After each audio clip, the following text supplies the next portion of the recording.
Welcome everyone, welcome, and thank you so much for being with us on this journey. I am Diana Popa, business coach, and today we are going to speak about mental health with Faria Hasin. She is a mental health and mastermind coach. She went through several traumas and negative experiences that affected her health and mental well-being. To the journey of self-healing, she found her breakthrough and established her coaching, Ignite Evolution. She obtained her certification from University of Queensland, Australia, on Introduction to Clinical Psychology. She is also a trainee in NLP. She has coached many people through the past year on healing trauma, abuse, how to work through physical and mental illness, how to reprogram the mind to attract health, wealth, success, and relationships the way people desire. Thank you so much, Faria, for being with me today. I am honored to have you, and I am sure that we are going to learn a lot from you. Thank you so much, Diana. I'm really happy to be here with you. I would like to start our interview today by asking you a little bit more about your story and how you started on this path of helping other people heal their traumas and the events in their life. So it all started, I would say, many years back, but 3 years back when I was severely sick. I was diagnosed with IBS and I also had fibromyalgia. So when I consulted the doctors, they told me that there is really no cure available for the diseases that I had. So I was very young back in those days. I was in my mid-20s only, and I had this condition which was basically taking severe toll on my health, on my overall life. I was struggling. Most of the days, I really could not even get out of my bed. I was bedridden most of the days. It was really hard. Life became all of a sudden so hard to live. It was so hard to, even be motivated. It was so hard for me altogether. My financial condition was so bad.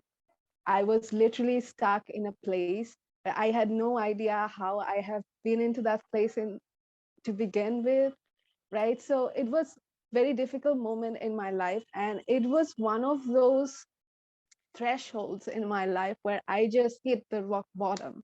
You know what I mean?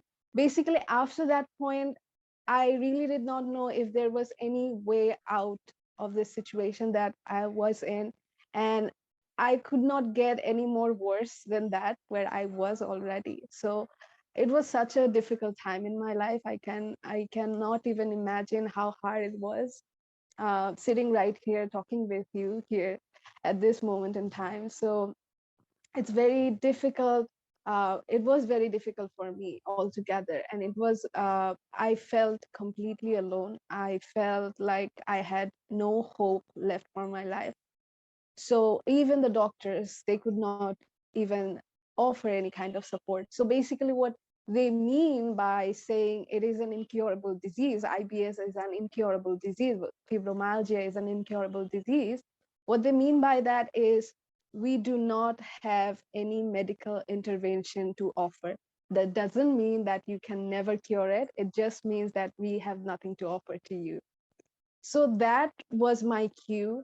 And I was thinking, what could I do to come out of this? I mean, there are people out there who have had history of, surviving cancer. Why can I not survive IBS or fibromyalgia or situations like that? So fibromyalgia, if I want to talk about it a bit briefly, just to give an idea, that this is a disease which kind of affects the muscles and nervous system, where everything basically becomes really sore. There is excruciating pain in all over your body 24/7. It's an excruciating, painful condition. A lot of people think, and a lot of patients in that community, fibromyalgia community, they say that this should be classified as a disability. So this is very severe condition. A lot of patients do think that this is a progressive disease. So they do say that after your 40s or 50s, you kind of have to get into wheelchair. So, it's sort of very debilitating condition that anybody could have. So it's sort of debatable. At the same time, it is very hard to very difficult to maintain your normal life having these conditions. These are absolutely debilitating for anybody. So basically having those conditions myself, and I had no idea how could I be in that place. I mean, I really had no idea how this happened to me. Yes. So that's where my journey basically began, that I was desperate. I knew that this was not me. This is not what I'm supposed to be. This is not where I'm supposed to be. This is not going to be my story, basically. So that's when I started to think, I have to find a way. So there were two options for me. One was to choose this condition that I have to be bedridden, I have to live my life that like that, having no motivation, having no proper financial background, having nobody to support me, so I have to live like that. And eventually I might get more diseases, more health condition, more mental health problems, because I knew for sure that my internal organs were very inflamed. So I knew that for sure, that I was going to get severe diseases in coming years, in the future maybe. So either I accept that, or I had another way. That way was unknown to me. I had no idea how I could get there. I had no idea how to heal myself, but I had to find out. I had to do my researches, I had to study, I had to invest my time. Whatever I could do, I just had to invest into myself and do study every single day. So when I was studying, I found out that fibromyalgia, IBS, these conditions are called psychosomatic disorders. So I went into more studying, into more researching. I found out amazing stuff online. I found out amazing mentors online who really helped to understand this condition even better. Even though I have not found anybody who was struggling like I was, but still I have found some light, some people who really could really could help regarding all of those things, including the latest research that we have now. Especially one person that was that showed me amazing light. It was Dr. Gabor Mate. He had amazing research going on. He basically works with anger, and also how that connects with cancer and all of those autoimmune diseases, all of those stuff. So he works with those stuff. So his research, his work kind of showed me that it always has some kind of connection with your mind. So Absolutely. from then on, I started to work on my mental health, and I started to figure out what happened to me. So when I went deeper into that, I realized that I had CPTSD, that is complex post-traumatic stress disorder. I had that because I grew up in a very difficult childhood. I was in an abusive household, so it was very difficult for me. So I've been through a lot of abuse in my life. I have been through a lot of abusive relationships in my life. So all of those had so much effect in my physical body before I realized that in my mid 20s, my body starts to break down. Basically, it starts to get inflamed. Basically, so from there on, I realized, I have to do something about it. I had no idea if anybody out there could help me, but I knew for sure that this is not going to be my story. This is So I started doing the work, and I really started working on my own mental health, because I realized that is the root of all of my problems that I was going through at that time. So I started working on that. And I know that a lot of people out there will say that CPTSD is a condition that you might have to live with. There is no there is no full recovery of this condition, there is no full cure. But I have literally cured CPTSD and all other conditions that I had. So I have successfully come out of those physical diseases. I have healed my mental health problems. I have recovered from all of my illnesses. So that is part of the story where I started from. That's amazing, Faria. Thank you so much for sharing this with us and for making yourself vulnerable. I know that this is not an easy way, and I cannot even imagine what you went through. I don't even come close to what you lived actually.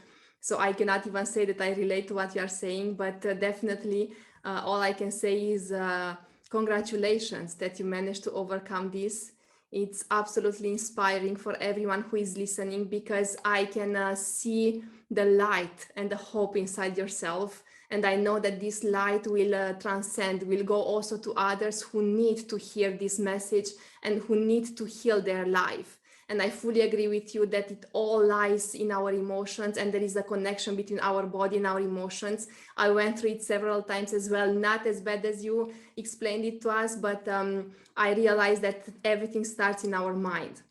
I would like to ask you, because you mentioned that you had these two options and that you chose the second one, that you started to do your research to really investigate how you can heal yourself.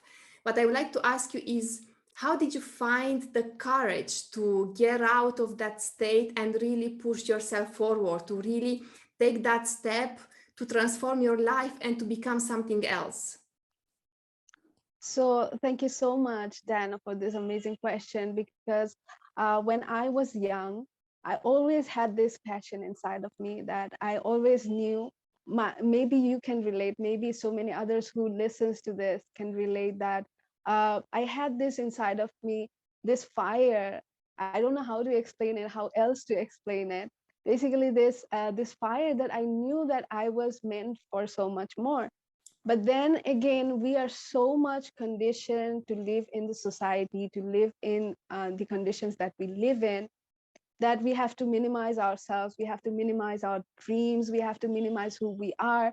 And that actually, pushes us into difficult situation, into painful, living a painful life, basically.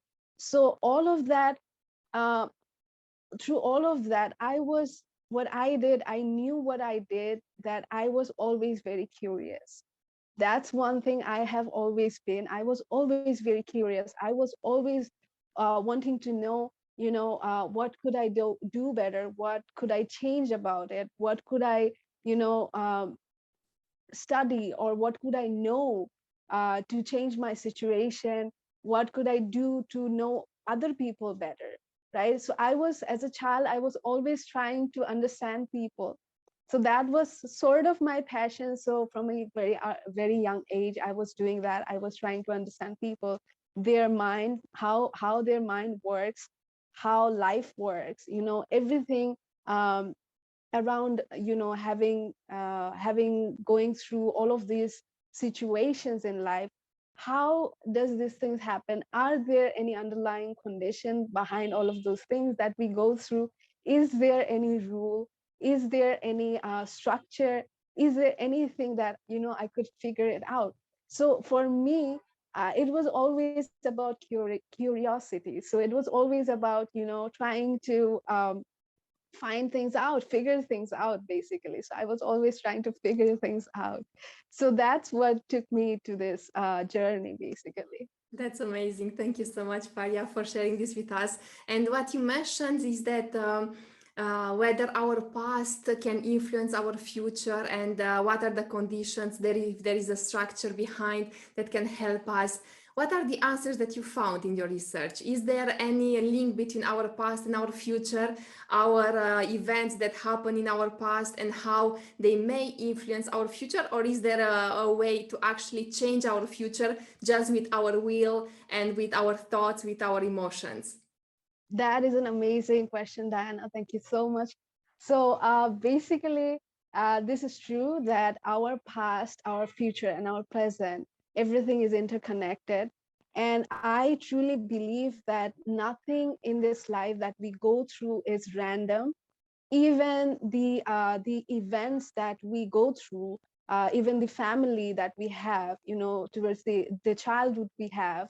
So the beginning of our life, that is also not an random isolated event, even though a lot of us grew up in abusive household, or places that were not safe for us.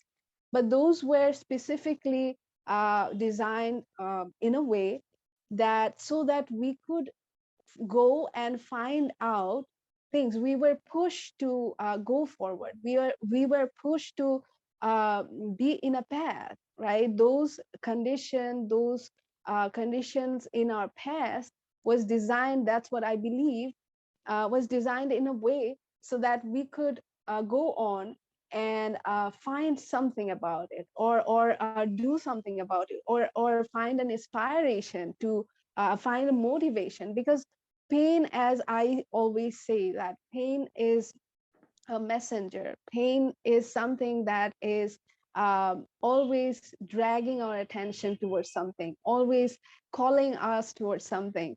So whenever we are going through a suffering, that is a call, that is life calling us to, to focus, right? To basically pull our focus inwards. That's what I believe. So whenever we go through this kind of painful situations, this kind of difficult situation, if we somehow manage to, look at those painful situations and really take our time to reflect, really take our time to try to understand what's happening, then there are chances that we would figure out what we need to work on. So these are the things that happens in life, that everything that we experience comes in a specific order or a structure. Basically, it's a structured thing. So so someone might ask that, if I want to have a better future, can I do something about it now so that I can change what I experience in my future? And I would say that is absolutely possible, because if you really want to change your future, if you have come from a place where you have experienced a lot of trauma, you have experienced a lot of mental health problems, then this will be my best suggestion, that if you address those traumas, if you work on those traumas, these traumas are there for a reason. They are here to teach you something. They are here to offer you something. So every pain that we experience is meant to become our testimony. This is what I believe. So these pain are here to become our testimony, so that we can offer help and support to other people who are as well struggling.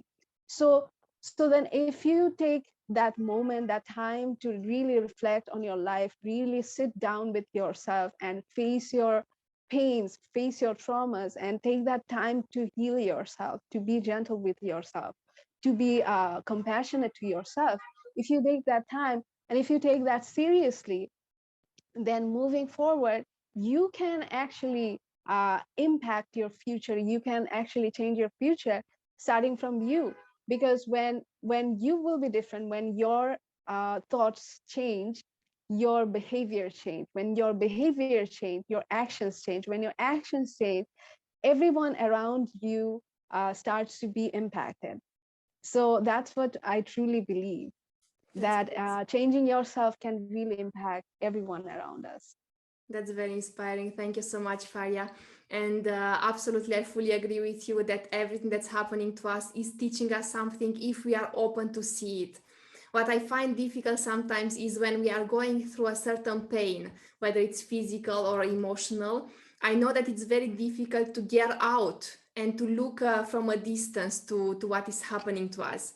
And whilst you were actually talking, I had these booms, I don't know how you call them, on my hand, that was really like, you are the role model that it is possible.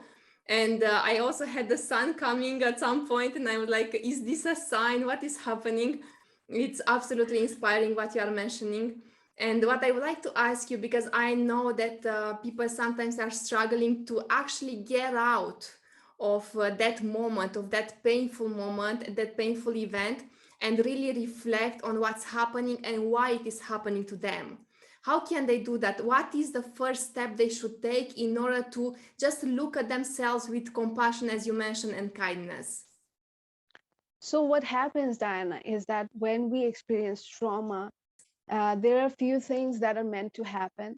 Because trauma, when it's stuck inside of you, that event, your brain sort of takes a snapshot of that event, and it replays that over and over and over again, so that when somebody experiences trauma, they go through the same pain over and over again every single day. So that's why they sort of cannot see anything beyond that. I understand that when we study trauma, when we work with trauma, we have to acknowledge that part, that this is what happening to all trauma survivors, people who are going through pain, people who are going through severe distresses, people who have lost somebody who they loved. So this is a painful moment in life. And at the same time, I also believe that whenever life puts us in difficult situation, often we tend to pay our attention or put our attention outside of us. So we kind of look outside of us instead of looking into where it all started, right? So the experience what I am having is have started from me. It has started from me, so it's my experience. So instead of looking outside to find a medicine for it or to find a solution for it, the medicine is always, that's what I believe, the medicine is always within us, and we always can find the root of the issue, that is something that we are facing. So there is some great saying that goes, whatever you experience or whatever you find in the world is your perception of that incident. So everything that you experience is your perception of something happening. So what if we change our perception? What if we change that? What if we change how we looked at a thing, right? So a lot of trauma survivor, they are very when they are in a pain body situation, when they are so much into the pain, when they are so much into the fight or flight mode, and their brain is wired for survival, basically, this is so hard for them to see anything beyond that, because they are always, their body is always on survival. So that would be helpful if we really take some time out for ourselves and really sit down and really start to ground our bodies, not thinking about anything else, not trying to solve any problem at that moment, but just grounding ourselves into the moment and just connecting with our bodies. So basically trauma is always connected with our bodies.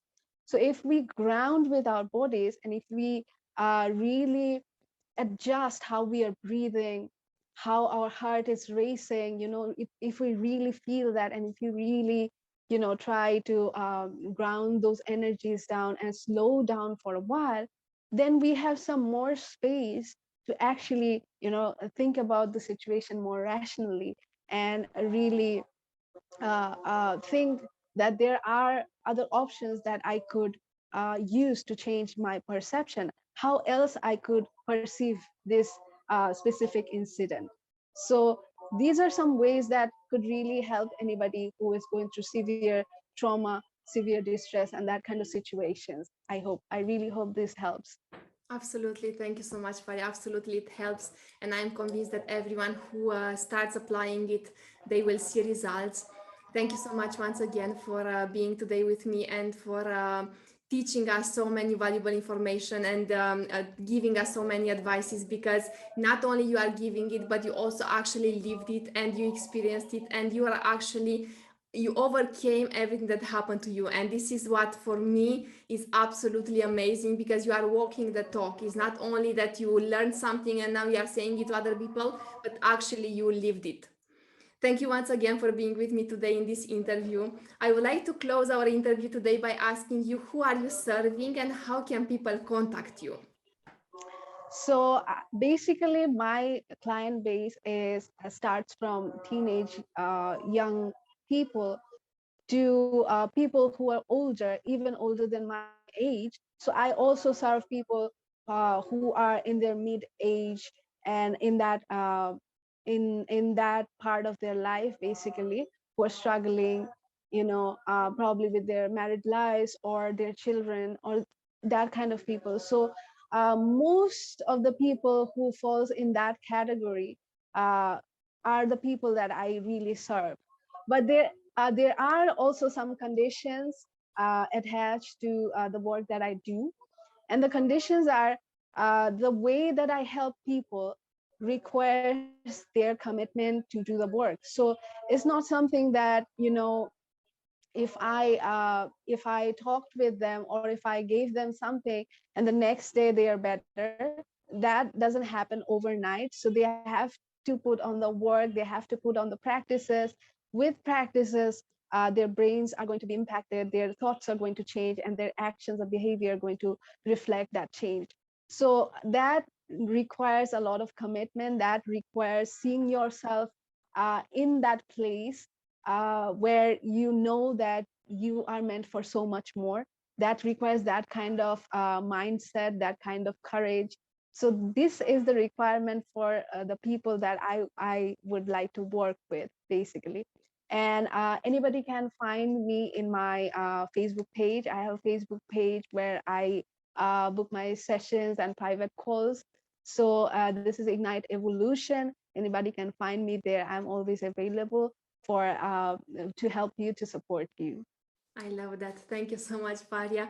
And once again, for all those who need Faria's help, she's going to be there to support you in your path to become something greater. And she's the example that it is possible. She's a role model for all of us, including myself. Thank you once again, Faria, for being with me today. Thank you so much, Diana. It was amazing to chat with you. Thank you so much. And for those of you listening to us, stay connected because there is so much more to come.